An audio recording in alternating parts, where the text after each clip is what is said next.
ओम शांति। हमारी बहनें बोलने में बहुत होशियार हो गई। बाप दादा ने बच्चों को बेहद का ज्ञान दे करके ज्ञान का भंडार सबका भरपूर कर दिया। बाबा ने नारियों का कितना उत्थान किया है। जो समझते थे कि ये घर में आवाज भी नहीं निकाल सकती है, आज सारे विश्व के अंदर चारों तरफ बाबा का आवाज फैलाने के लिए यही नारियां शक्तियां निमित्त बनती।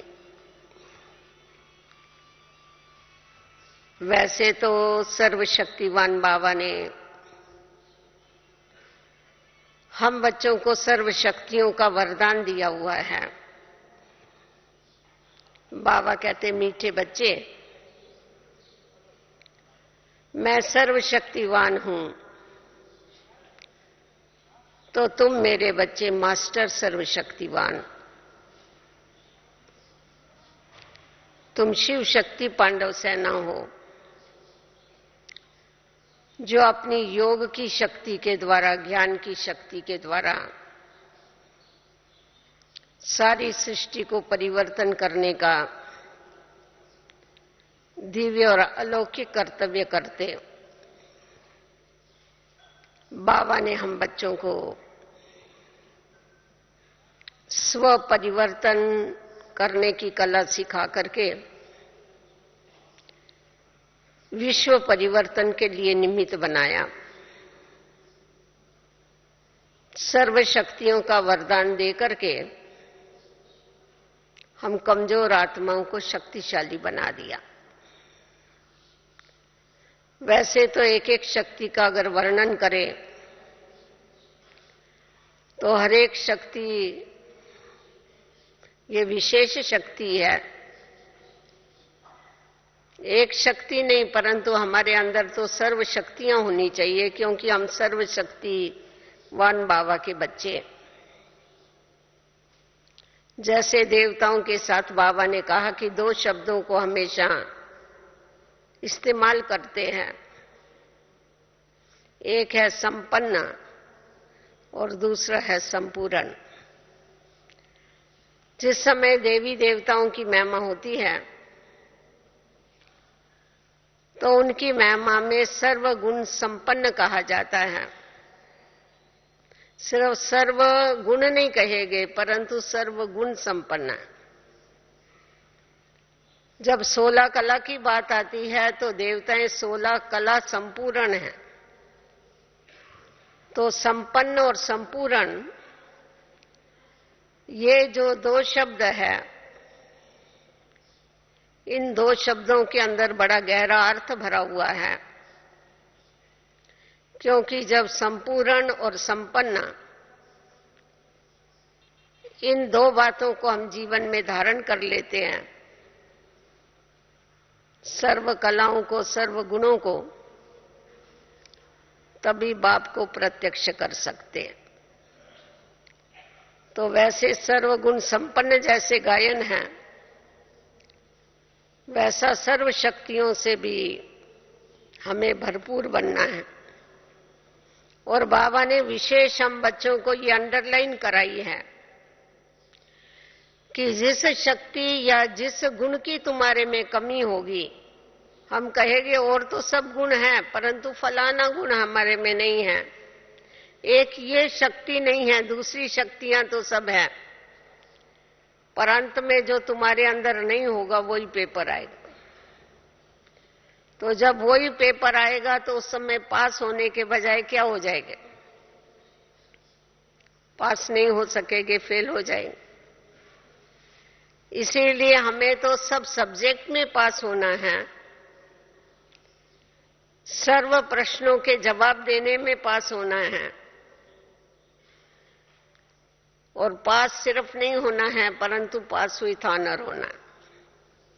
क्यों पास विथ ऑनर होना है? क्योंकि हमको परम धाम में भी बाबा के पास रहना है और नई दुनिया में हमें श्री कृष्ण के साथ साथ आना है। तो इसीलिए पास विथ ऑनर होने की बहुत ही आवश्यकता है। तो अब हम देखते हैं कि बाबा जब सर्वशक्तिवान हैं और हम बच्चों को सर्व शक्तियां वरदान में देता है, परंतु विशेष आज हम लोग सहन शक्ति के ऊपर थोड़ा सा विचार करेंगे कि स्व परिवर्तन के लिए, विश्व परिवर्तन के लिए सहन शक्ति की कितनी आवश्यकता है।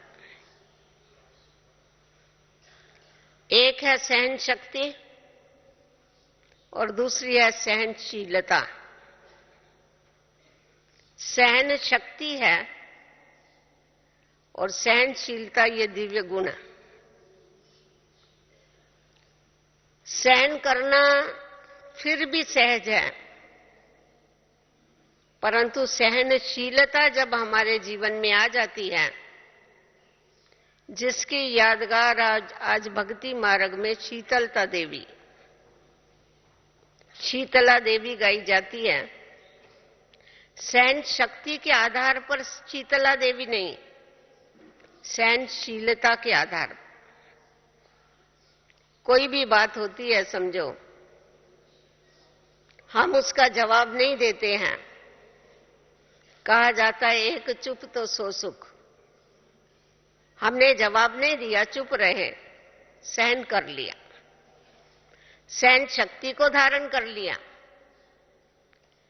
परंतु सहन करने के बाद हमारे मन में जो संकल्प विकल्प चलते हैं, संकल्पों का जो द्वंद्व होता है, और जब द्वंद्व होता है तब अग्नि पैदा होती है,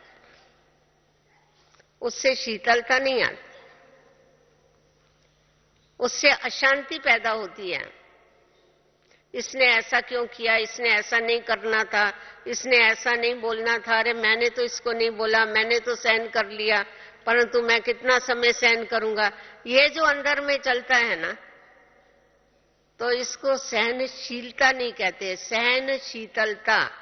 सहन करने के बाद भी हमारा अंदर शीतल रहे, तभी हम दूसरों को भी सहन शक्ति या सहनशीतलता का गुण सिखा सकते हैं या शक्ति दे सकते। तो बाबा ने सिर्फ हमें सहन शक्ति नहीं दिया, परंतु सहन शक्ति के साथ साथ सहनशीलता का गुण भी धारण करना सिखाया, जिसके कारण ही संकल्प विकल्पों के ऊपर बहुत सरल रीति से हम विजय प्राप्त कर सकते हैं। आज हम लोग देखते हैं दुनिया में भी जो परिवार इतने बट गए हैं, आपस में इकट्ठे नहीं रह सकते हैं, इतनी बीमारियां बढ़ गई हैं, इतने रोग बढ़ गए हैं, मेंटल डिसीज बढ़ गए हैं, हार्ट अटैक होते हैं, ब्लड प्रेशर होते हैं, शुगर होते हैं। इन सब का कारण सहनशीलता की कमी। सहनशीलता न होने के कारण आपस में एक दो के साथ एडजस्ट नहीं हो सकते, अपने संस्कारों को मिला नहीं सकते, एक दो का थोड़ा भी सुन नहीं सकते। सुना सकते हैं बहुत कुछ, सुन नहीं सकते। क्यों नहीं सुन सकते? क्योंकि समा नहीं सकते। समा नहीं सकते इसीलिए जल्दी क्या करते, उस बात को रिएक्ट करते, और उसका ही असर क्या होता है? झगड़ा, तनाव, अशांति। तो दिन प्रतिदिन ये बढ़ता जा रहा है। ऐसे समय पर बाबा हम बच्चों को, हम सब एक हैं, एक के हैं, एक की मत पर चलने वाले हैं, इस पाठ को पक्का करा देता। जिस समय हमारे अंदर ये पक्का हो जाता है कि हम सब एक हैं, एक ही बाप के बच्चे हैं और एक ही बाप की मत पर चलने वाले हैं, श्रीमत पर चलने वाले हैं, ये पक्का होने के बाद हम एक ही परिवार के भांति हैं। वैसे दुनिया में भी कहते हैं कि वसुदेव कुटुंबकम, परंतु वो कोई बनाता नहीं है। सब हम एक परिवार के ऐसा कोई समझ के नहीं चलता है, परंतु बाबा ने प्रैक्टिकल में हम बच्चों को इस संगम युग पर इतना बड़ा बेहद का परिवार दिया है, और इस बेहद के परिवार में हम बच्चों को सहन शक्ति का गुण सिखा करके, समाने की ताकत दे करके आपस में स्नेह और प्यार से रहना सिखाया।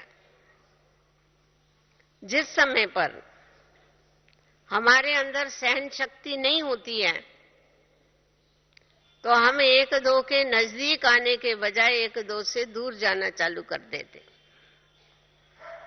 पर हमेशा ये आप ध्यान में रखिए, जो भी धर्म स्थापक होकर के गए हैं, धर्म स्थापना का आधार दो गुण हैं। एक है पवित्रता, दूसरी है सहनशीलता। जिस प्रकार धर्म स्थापकों ने पवित्रता के आधार पर धर्म की स्थापना की, जितना पवित्रता का महत्व है, पवित्रता के बिगर धर्म की स्थापना नहीं हो सकती है, उसी प्रकार धर्म का प्रचार ये सहनशीलता के बिगर कोई नहीं कर सकता। जब तक सहनशीलता नहीं है, आप एक एक अगर धर्म स्थापक की हिस्ट्री पढ़ेंगे तो उस हिस्ट्री में आपको मिलेगा कि हरेक धर्म स्थापक ने कितना सहन किया। किसके लिए सहन किया? धर्म स्थापन अर्थ सहन किया। वो तो धर्म स्थापकों की बात हो गई, परंतु अगर आप साकार बाबा को सामने लाएंगे तो साकार बाबा ने क्या कम सहन किया? बाबा हमेशा अपनी जीवन कहानी जब हम बच्चों को बताते थे कि शिव बाबा की प्रवेशता के पहले सारे जो भी सिंध में रहने वाले लोग थे, वहां के कराची के, वो बाबा को क्या मानते थे? देव मानुष मानते थे। समझते थे इनके पास जाएंगे तो शांति मिलती है।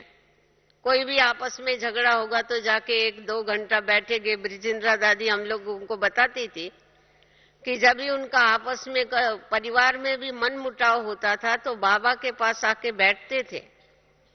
वो कहते थे, दादा हमें आपके पास आके बैठने से बड़ी शांति मिलती है, बड़ा आधार मिलता है, बड़ा शकुन मिलता है। परंतु जब शिव बाबा की प्रवेशता हुई और पवित्रता के कारण समाज में मतभेद हो गए, और जिसके कारण साकार बाबा को बहुत सहन करना पड़ा, और सहन भी कितना सहन करना पड़ा उसकी कोई लिमिट है? आज देखो कोई भी कुछ बोलेगा तो पूरी संस्था के लिए बोलते हैं, ब्रह्मा कुमारी संस्था ऐसी है। अभी तो सारा वातावरण चेंज हो गया, अभी अच्छा बोलते हैं, पर कोई खराब भी बोलेगा तो करके संस्था के लिए बोलते हैं। बोलेंगे तो हम लोग सहन नहीं कर सकते। हम कहते हैं, अरे हमारी संस्था के लिए तुम ऐसी बात करते हो। कभी कभी किसी को जोश आ जाता है सुन करके कि तुम लोग जब समझते नहीं हो तो संस्था के लिए इतना उल्टा सुल्टा क्यों बोलते हो?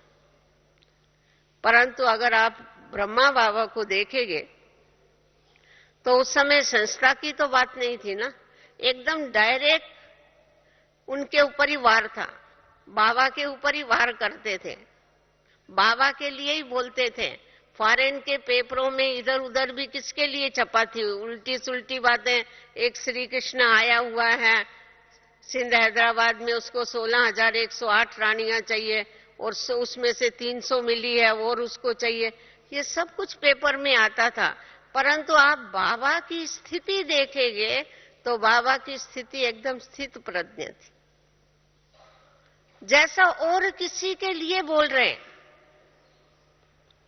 बाबा के लिए, मेरे लिए लोग ऐसा बोलते, ऐसा बाबा को कभी भी आया नहीं। इसीलिए दूसरों को ऐसा लगेगा कि बाबा ने कितना सहन किया, परंतु बाबा ने कभी ये वर्णन नहीं किया कि मेरे को इतना सहन करना पड़ा, मेरे को इतना मुकाबला करना पड़ा। उल्टा और ही ये जो सारा गमसान मचाते थे, कभी कभी शांत हो जाते थे तो बाबा कहता था, ये सिंध वालों को क्या हो गया, कुछ आवाज नहीं करते, क्या बात है। और ही ये सब कुछ करते थे तो बाबा का मनोरंजन होता था, उससे डिस्टर्ब नहीं होता था। इसका कारण इतनी बाबा के अंदर सहन शक्ति थी, इतनी सहनशीलता थी। इसका कारण यही कि हमारे को पढ़ाने वाला कौन है, हमको सिखाने वाला कौन है। ये किसके डायरेक्शन है, ये उसके डायरेक्शन, उसके डायरेक्शन के ऊपर चल रहा है। इस निश्चय के आधार पर बाबा कभी भी चल विचल नहीं हुए। पिकेटिंग हुई या बैंड कर दिया संस्था को, परंतु बाबा को कभी भी उसके लिए कुछ सोच नहीं चला। और ही बच्चों को आथत देता था, ये परीक्षाएं ठीक हो जाए। आप समझ सकते, बेगरी पाठ चला, बेगरी पाठ में 350 भाई बहने, और भंडारे में एक कणा भी नहीं होवे पकाने के लिए। उस समय पर बताओ बाप की स्थिति क्या होगी। परंतु बाबा एकदम निश्चिंत। ये भी तो सहन करने की बात है, डायरेक्ट सहन करने की बात हो गई। तो बाबा ने प्रैक्टिकल में सहन शक्ति क्या है, सहनशीलता क्या है, वो करके बताया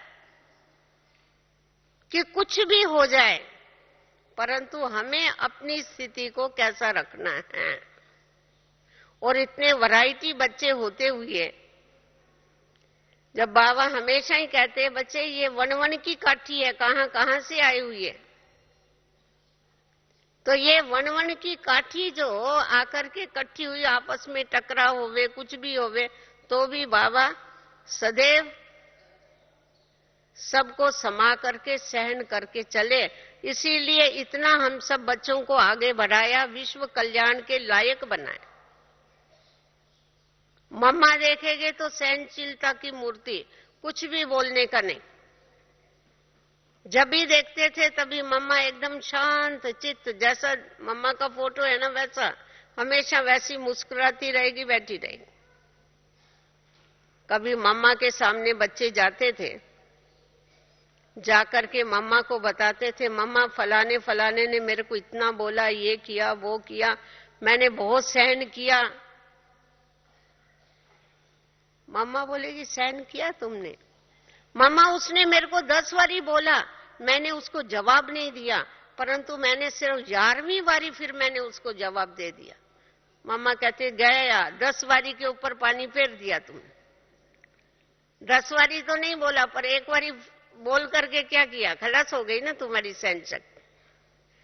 तो मुझे कितना सहन करना है? कोई कोई ऐसा मेरे को ही मरना है क्या, मेरे को ही सहन करना है क्या? अरे मुझे ही तो देवता बनना है, तो मुझे ही करना पड़ेगा ना सब कुछ। तो ये जो है एकदम ऐसे होके जब मम्मा के सामने जाते थे, तो मम्मा उस समय पर कहती थी, हाँ तुमको ही झुकना है। सहन शक्ति कब तक मम्मा सहन करना है? मम्मा कहती थी, जब तक जीना है तब तक सहन करना। जब तुमने सिर उखली के अंदर दिया तो धक्कों से डरते काय को है? कोई भी उखली में सिर देगा तो वो तो कूटेगे ना उसको जरूर, तो उसमें डरने की क्या बात है? 2 धक्के ज्यादा लग जाएगी, क्या फर्क पड़ने वाला है? तो बाबा ने हम बच्चों को ये प्रैक्टिकल में बताया करके, मम्मा बाबा ने, हमारी दादियों ने प्रैक्टिकल में करके बताया कि इतना समाज का विरोध होते हुए, इतना आपस में एक दो के अलग अलग विचार होते हुए भी बाबा कहता है, बच्चे आपस में मत भिन्न भले होवे, परंतु मतभेद नहीं होना चाहिए। मत भिन्न अलग चीज है, मतभेद अलग चीज। क्योंकि वैरायटी ड्रामा है, सब अगर एक जैसे हो जाएगी तो इसका वैरायटी इसको कह ही नहीं सकेंगे। सबके संस्कार अपने अपने हैं, सबके विचार अपने अपने हैं, परंतु हम सब एक ही श्रीमत के ऊपर चलने वाले। इसीलिए हमारे मत में भले भिन्नता होगी, परंतु मतभेद नहीं हो जाना चाहिए। मतभेद से झगड़े होते, और उसका कारण क्या है? देह अभिमान। सहन शक्ति की कमी का कारण भी देह अभिमान। मेरे को सहन करना है। बाबा ने हमें अभी भी क्या बच्चों को पक्का कराया कि जिस समय परिवर्तन होना है स्व को, उस समय क्या करना है? मुझे पहला नंबर में मुझे अर्जन बनना है, मुझे परिवर्तित होना है। सामने वाला परिवर्तित होवे तो मैं परिवर्तित हूं। अव्यक्त बाबा ने कितना अच्छा इसके ऊपर बताया। सामने वाला तुम कहते हो ना, इसकी भूल है, इसको परिवर्तन होना चाहिए, ये परिवर्तन होगा तो मैं होगा, पहले वो होवे। तो तुमने पहला नंबर किसको दिया? अगर वो पहले परिवर्तन हो जाएगा तो पहले मार्क्स किसको मिलेंगे? पहला नंबर वो हो गया, तुम्हारा कौन सा नंबर हुआ? तो तुम सहन करेंगे? भले इसको पहला नंबर मिले, मेरे को दूसरा नंबर होवे, ऐसा कोई नहीं सहन कर। तुम खुद सामने से अपना पहला नंबर छोड़ के दूसरे को पहला नंबर दे रहे। तो अगर थोड़ी सी सहनशीलता रखेंगे, इसके लिए चाहिए जीवन में धीरज। अगर धीरज है, धीरज का फल हमेशा मीठा होता। आप धीरज रखो। ये कर्म क्षेत्र है। कर्म क्षेत्र के ऊपर हम जैसा कर्म करते हैं, उसका फल हमको जरूर मिलता है। अगर हम ठीक रास्ते पर चल रहे हैं, हम श्रीमत के ऊपर चल रहे हैं, हम अपनी ईश्वरीय मर्यादाओं के ऊपर चल रहे हैं, तो उसका फल तो हमको मिलने वाला ही है, वो कोई टाल नहीं सकता। अधीर्य होने की क्या जरूरत है? अधीर्य होने के कारण सहन शक्ति टूटती है। उतावलापना, हम तुरंत फल खाना चाहते, कच्चा फल। बाबा कहता है कच्चा फल नहीं खाना, पेट दुखेगा। कच्चा फल खाएंगे तो दांत खट्टे होंगे। इसीलिए हमेशा कौन सा फल खाया जाता है? पक्का फल खाया जाता है। तो थोड़ा धीरज रखो। आप धीरज रख के जो पुरुषार्थ करते हो, उसकी प्रारंभ देखो तो सही, उसकी रिजल्ट क्या निकलती है। आप पहले ही अपनी बुद्धि से क्या करते हो? उसकी रिजल्ट को सामने ले लेते हो, और अपनी सहन शक्ति को क्या करते हो? तोड़ देते हो। और जिसके कारण क्या हो जाता है? तुम्हारी शांति भी खो जाती है, तुम्हारी शीतलता भी गायब हो जाती है। नहीं तो आप लोगों को मालूम होगा, जो शीतला देवी है, शीतला देवी के मंदिर में खास बच्चों को लेके जाते हैं। जब भी उनको देवी निकलती है ना, तो शीतला देवी के मंदिर में लेके जाते हैं। उनके ऊपर शीतला देवी के छींटे डालते पानी। उसके अंदर इतनी शीतलता है, उसका पानी लेके अगर ऐसे छींटे डालें तो वो तो देवी वगैरह जो निकलती है शरीर के ऊपर नहीं, वो दाने दाने निकलते हैं, तो वो गर्मी के कारण ही निकलती है। उससे बोलते हैं वो ठीक हो जाते बच्चे। तो हमारी यादगार देखो क्या है, हमारे पानी से लोग ठीक हो जावे तो हमारी स्थिति तो कितनी ऊंची होनी चाहिए। और ये हमेशा ध्यान में रखो, जब धर्म स्थापन करने अर्थ उनको सहन करना पड़ा, हम तो डबल स्थापन कर रहे हैं, धर्म भी स्थापन कर रहे हैं, राज भी स्थापन कर रहे हैं, हम पूजनीय भी बन रहे हैं। वो बताया, बड़ा अच्छा मिसाल बताते, बोला एक बारी क्या हुआ, एक भिक्षुक था, शिष्य था इसका, बौद्ध का, बौद्ध धर्म के प्रचार के लिए निकले थे ना, तो उनका शिष्य था। तो उसने कहा अपने गुरु को, बौद्ध को कहा, बोला मैं धर्म प्रचार के लिए जाऊं। बोला तुम कैसा जाएंगे, धर्म प्रचार के लिए जाएंगे तुमको बहुत गालियां खानी पड़ेगी। तो बोला फिर क्या हो गया, सिर्फ गालियां ही खानी पड़ेगी ना, मैं खाएगा ना गालियां, गालियां खाई तो क्या हुआ मैं। तो बोला कैसा, तुम कैसा सहन कर सकेगा। बोला मैं उस समय ये सोचूंगा कि इसने मेरे को गालियां ही दिया ना, मेरे को मारा तो नहीं ना। तो बोला नहीं, वो तेरे को मारेगे भी, फिर तुम क्या करेगा। तो बोला मैं उस समय सोचूंगा कि इसने मेरे को मारा, मेरे को जान से तो नहीं मार दिया ना। तो बोला वो तेरे को जान से भी मार देगे, फिर तू क्या करेगा, भाग के आ जाएगा। बोला नहीं, फिर मैं ये सोचूंगा कि अच्छा हो गया मेरे को इस पुराने शरीर से उसने छुड़ा दिया। तो बोला अभी जाओ, जाके तुम लायक है, धर्म प्रचार के लिए लायक है, अभी जाके धर्म का प्रचार करो। तो धर्म प्रचार जिसको करने का है, हम भी तो प्रचार करते हैं धर्म का, उसके लिए सहन शक्ति ये बहुत ही आवश्यक। अगर वो हमारे अंदर नहीं है तो हम क्या कर सकते हैं? सहन शक्ति अगर नहीं होगी तो हम मुकाबला नहीं कर सकते। और सहन शक्ति को धारण करना है तो पहली बात हमारे अंदर क्या चाहिए? भाई भाई की वृत्ति। मेरा ही परिवार है तो आपस में भी आप ये हमेशा ध्यान में रखो, जैसा बाबा 5000 बरस के बाद मिलता है वैसा ये ईश्वरीय परिवार भी हमें 5000 बरस के बाद मिलता है। और ये जो परिवार है ये हमें बल देने वाला परिवार, ये जो परिवार है ये हमको शक्ति देने वाला परिवार है। कोई बोलेगा नहीं मैं अकेला इस मार्ग पर चल जाऊंगा, जिसमें सहन शक्ति की कमी होती है ना, वो कहते हैं नहीं नहीं हम ना अकेले ही अच्छे हैं, हमारे को कोई किसी की जरूरत थोड़ी है, मैं और मेरा बाबा। बाबा ने ऐसा नहीं सिखाया। माया भी सुनती है, अरे ये अकेला ही घूमता है, इसके साथ तो कोई नहीं है, तो बरोबर उसकी आंखें चोटी पकड़ते। परंतु जब उसको वो ये देखती है इनका इतना बड़ा लश्कर है, इतना बड़ा इसका परिवार है, तो माया भी डरती है आने के लिए। तो ये परिवार हमारे को बल देने वाला परिवार है। परंतु अगर हम एक दो के स्वभाव संस्कार को नहीं जानते हैं, देखो ज्ञान किसके लिए है? ज्ञान इसी के लिए है कि एक दो के स्वभाव संस्कार को जान के उस रीति से चलो और चलाओ, एडजस्टमेंट करो और अपने जीवन को क्या करो? अपनी इस यात्रा को आगे बढ़ाते रहो। तो जिस समय पारिवारिक भावना हमारे अंदर होती है, सहन करना कभी भी बड़ी बात नहीं। जैसा आप देखेंगे माँ है, माँ बच्चे के लिए कितना सहन करती, सारी सारी रात जागती है। यहाँ इतनी माताएं बैठी हैं, किसी के पास लिस्ट है कि बड़े बच्चे के लिए मैंने कितनी रातें जागी, छोटे बच्चे के लिए कभी गिनती करते? क्यों? समझती मेरा फर्ज है, मेरे को बच्चों को संभालना है, मेरे को बच्चों को पालना है। तो देखो संबंध और स्नेह ये सहन शक्ति लाता है। तो वैसा ही जिस समय हमारे अंदर बाबा के साथ मेरा गहरा संबंध है, वो मेरा बाबा है, ये परिवार मेरा है, तो मेरापन क्या करता है? कोई भी बात होती है उसको हम बहुत इजीली और सहज रीति से क्या कर सकते हैं? सहन कर सकते हैं। सहन करना ये सहन नहीं लगता है।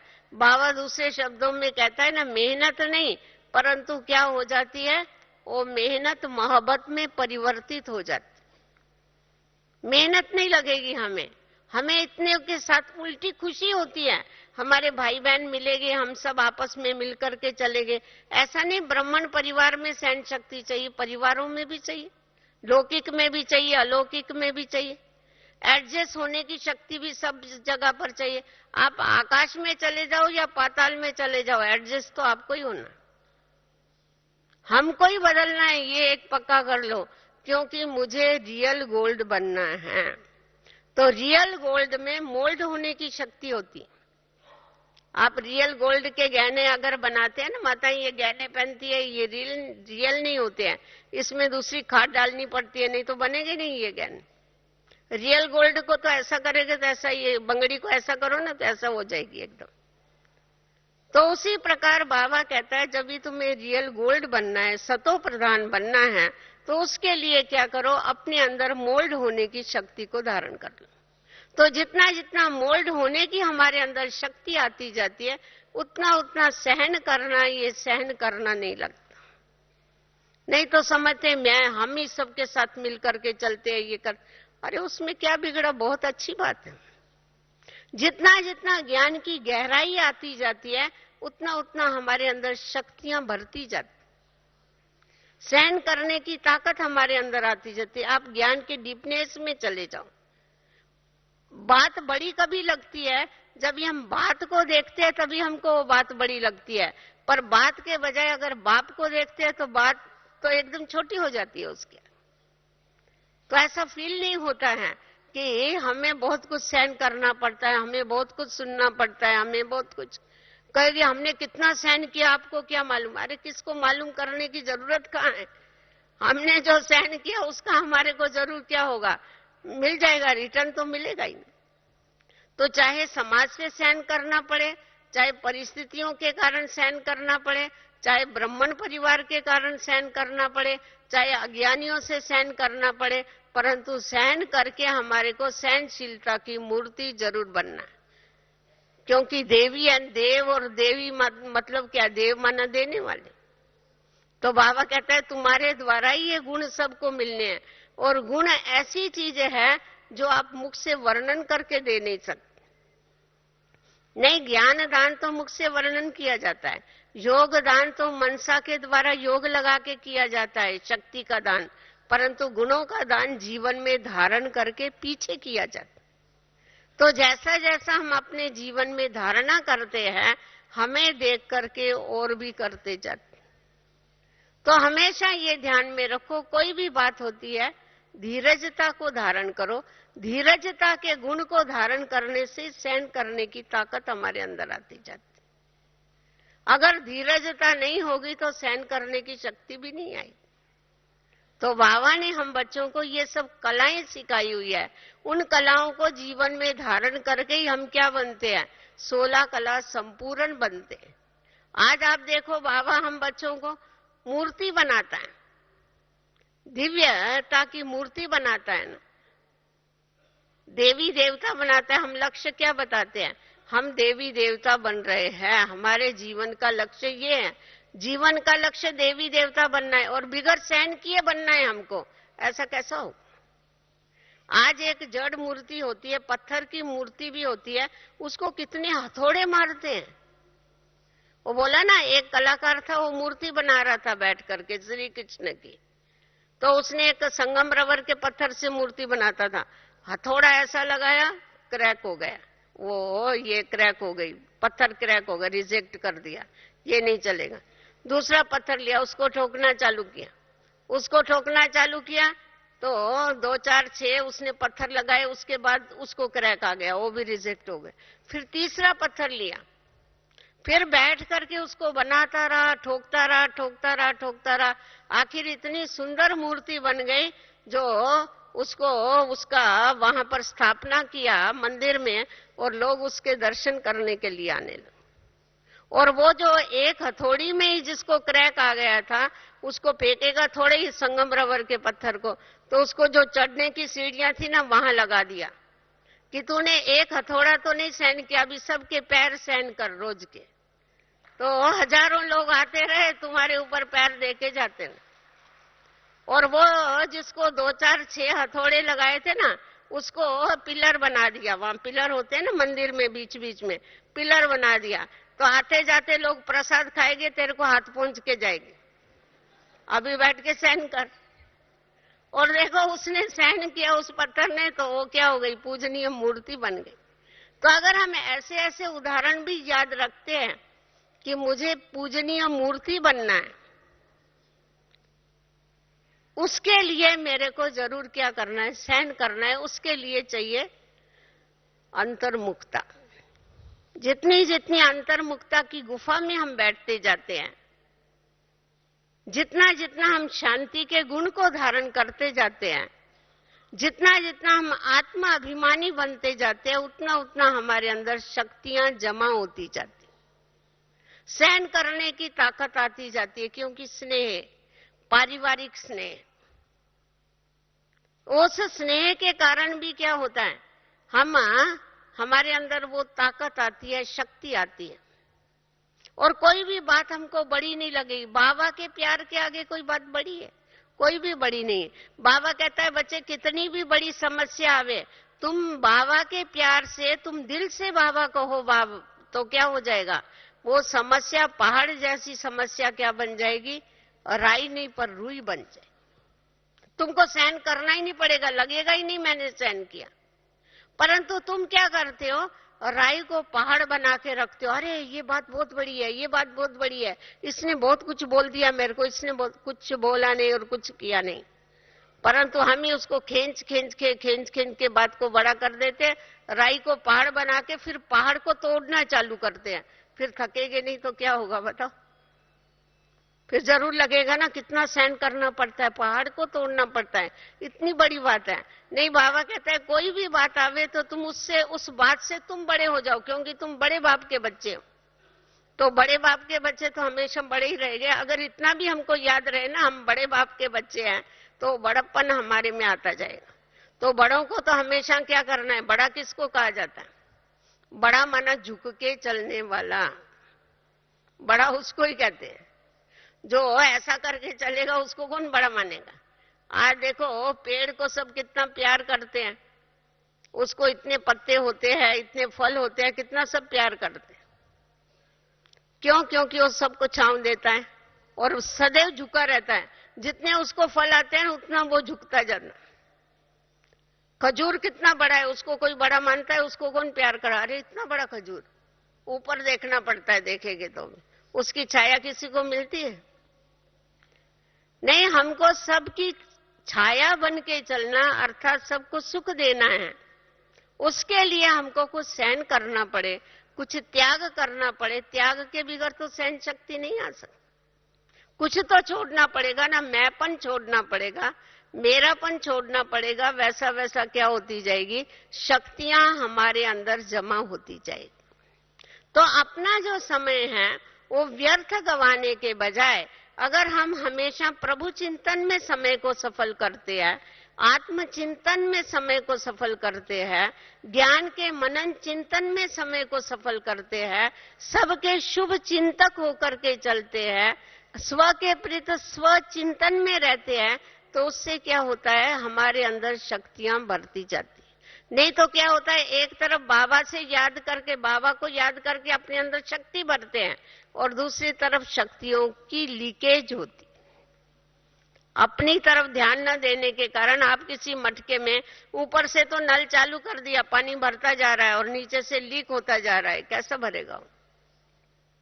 तो वैसा अगर कोई भी लीकेज है तो वो क्या हो जाएगा, हमारे पास स्टॉक जमा नहीं होगा। तो हम मेहनत तो जरूर करते हैं बाबा को याद करके शक्तियां भरने का, परंतु उसके साथ साथ व्यर्थ संकल्पों के द्वारा हमारी शक्ति कभी लीक न होवे, इसका भी हमें जरूर ध्यान रखना। तभी बाबा कहता है कि बच्चे, अंतर्मुखता की गुफा में बैठ करके तुम अपने को चेक करो, चेक करके खुद को क्या करो, चेंज करने का एक दृढ़ संकल्प करो। संकल्प तो जरूर करते हैं कि हमें चेंज होना है, इसके लिए हमें चेंज होने के लिए स्व का चिंतन करने की जरूरत है, स्वदर्शन करने की आवश्यकता है। बाबा ने कहा ना, किसी किसी का स्वदर्शन चक्र हिलता भी नहीं है, घूमना तो छोड़ो पर हिलता भी नहीं, जाम हो जाता है। नहीं, कभी कभी चक्का जाम हो जाता है ना, गाड़ी का भी चक्का जाम हो जाता है, घूमता ही नहीं। तो वैसा ये भी, जैसा चक्का स्वदर्शन का जाम हो जाता है। क्यों? क्योंकि परदर्शन करने की आदत। तो जब ये दूसरों को देखते हैं, दूसरों को देखने के कारण स्व को देखने का समय नहीं मिलता है, और स्व को न देखने के कारण स्व को परफेक्ट नहीं बना सकते। तो बाबा को अगर आप सामने रखेंगे, देखो बाबा ने हमेशा हर बातों में बच्चों को आगे किया। पहले मैं नहीं कहा, पहले बच्चे का, परंतु स्व परिवर्तन में पहले मैं। पहले ये नहीं कहा बच्चे करे तो मैं करूं। कभी भी बाबा की मुरली में आपने सुना कि बच्चे करेंगे तो बाप करेगा? नहीं नहीं नहीं, मुझे करके ही बताना है। और बाबा ने प्रैक्टिकल में करके ही बताया। और बाबा को देखो ये पक्का था कि मेरा नंबर 1 है। हम सबको पता है बाबा का नंबर, मम्मा बाबा के नंबर डिक्लेयर है कि ये फर्स्ट और सेकंड में आने वाले हैं। तो भी इन्होंने अपने ऊपर कितना पुरुषार्थ किया, आपको और हमको मालूम भी नहीं है, तो भी हम अलबेले बन जाते। क्या हमारा कौन सा नंबर है मालूम नहीं है, रेस चल रही है, भाग रहे हैं सब घोड़े। ये म्यूजिक चेयर है ना, भागते जा रहे भागते जा रहे, अचानक अंत आएगा तो सब अपने अपने सीट के ऊपर सेट हो जाए। तो बाबा ने जितना अटेंशन दिया, इसका कारण बाबा के अंदर इतनी जो शक्तियां जमा हुई, उसका कारण क्या रहा? क्योंकि बाबा का खुद के ऊपर फुल अटेंशन था, मम्मा का अपने ऊपर फुल अटेंशन था। तो हमें भी क्या करना है, अपने ऊपर फुल अटेंशन देना है। कि मेरे को अपना खाता क्या करना है, जमा करना है, शक्तियों का खाता जमा करना है। अगर शक्तियां नहीं होगी तो विजय नहीं होगी, विजय नहीं हुई तो फिर हम नई दुनिया में स्वर्ग में श्री कृष्ण के नजदीक कैसे जा सकते। तो विजय माला का दाना बनने के लिए पहले बाबा के साथ अपना बुद्धि का योग लगा के अपना सर्व शक्तियों का स्टॉक जमा करना है। और वर्णन नहीं करो कभी भी, मैंने ये सेंड किया, मैंने ये छोड़ा, मैंने सारा समय वर्णन, ये क्यों वर्णन करते हो? क्या छोड़ा ये नहीं वर्णन करो, क्या पाया वो वर्णन करो।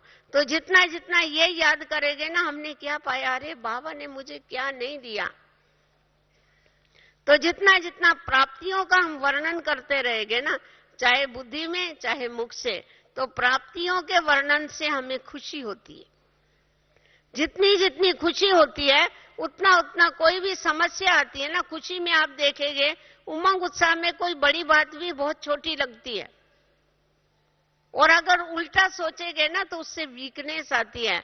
वीकनेस के कारण क्या होती है, बड़ी छोटी बात भी हमको बड़ी फील होती है। जिसके शरीर में ताकत नहीं होगी उसको आप बोलो ये घड़ी उधर उठा के, अरे इतना दूर कैसा जाऊंगा मैं, चल के कैसा उठाऊं। जिसमें ताकत होगी वो सोफा उठा के भी फेंक देगा उधर, ताकत की बात है ना। तो वैसे ये भी ऐसी बात है, जिस समय हमारे में खुद में शक्ति होती है तो कितनी भी बड़ी बात होगी ना, हमको ऐसा नहीं लगता मुझे सहन करना पड़ता, परंतु खुद की वीकनेस के कारण हमको फील होता है कि मुझे सहन करना पड़ता है। वास्तव में हम कुछ भी सहन नहीं करते। क्या सहन करते? सहन क्या किया हमने? पुरानी दुनिया छोड़ी और बाबा ने देखो हम बच्चों को कितनी बड़ी विश्व की बादशाही दे दिया, प्राप्ति कितनी बड़ी किया। तो बाबा की प्राप्तियों को याद करने से बाबा और प्राप्तियां, इसीलिए बाबा हमेशा कहता तुम बच्चों के एक आंख में बाबा मुक्ति और दूसरे आंख में जीवन मुक्ति होनी चाहिए। तो जब ये तुम्हारी आंखों में रहेंगे तभी ये कोई भी छोटी मोटी बातें तुमको कभी भी फील नहीं होगी। इसीलिए कभी पर दर्शन नहीं करना, पर चिंतन नहीं करना, कभी फालतू वर्णन नहीं करना, फालतू सुनना नहीं कभी किसी का, तो उसमें क्या हो जाएगा, तुम्हारी शक्तियां बचती जाएगी। इसमें शक्तियों का लीकेज होता है। हम कहते हमने तो बोला नहीं, सामने वाले ने बोला ना, हमने इसलिए सुन लिया। अरे जब हम ठीक ही नहीं कर सकेंगे तो क्या करेंगे? आप देखो जैसा कोई आंख वाला डॉक्टर है उसके पास कान वाला पेशेंट जाता है, उसको बोलता है देखो जो डॉक्टर मेरे को सुनाई नहीं पड़ता है कान, वो क्या बोलेगा? वो सुनता है? वो बोलता है भाई तुम रॉन्ग आए हैं, वो डॉक्टर वो दूसरी जगह पर है, उधर जाओ इधर नहीं आना। वो सुनेगा भी नहीं, वो बोलेगा मैं क्यों अपना टाइम वेस्ट करूं जब भी मैं इसकी दवाई नहीं कर सकता। तो उन लोगों में इतनी समझ होती है, और हम जब भी सामने वाले को ठीक नहीं कर सकते हैं, हम क्यों किसी की बात बैठ के सुने? अगर कोई हमको किसके लिए उल्टा सुनावे तो हम कहे बाबा ये रॉन्ग नंबर है, इधर नहीं आना। हमारे को आकर के नहीं सुनाना, हमारा टाइम वेस्ट नहीं करना प्लीज। खुद का भी टाइम वेस्ट नहीं करो, खुद की शक्ति वेस्ट नहीं करो, हमारा भी टाइम और शक्ति वेस्ट नहीं करो। हमें एक दो का शुभ चिंतक बनना है। बाबा कहते बच्चे सावधान रह करके एक दो को सावधान करके क्या करना है, तुम्हें आगे बढ़ते जाना। तो एक दो को अगर कर्मों की सावधानी देते हुए खुद सावधान रहो, दूसरों को कर्मों की सावधानी दो, तो क्या हो जाएगा, आप ही सब में परिवर्तन आ जाएगा और सर्व शक्तियां हमारे अंदर जमा हो करके हम सर्व शक्तिवान बाप को प्रत्यक्ष कर सकेंगे। ओम शांति।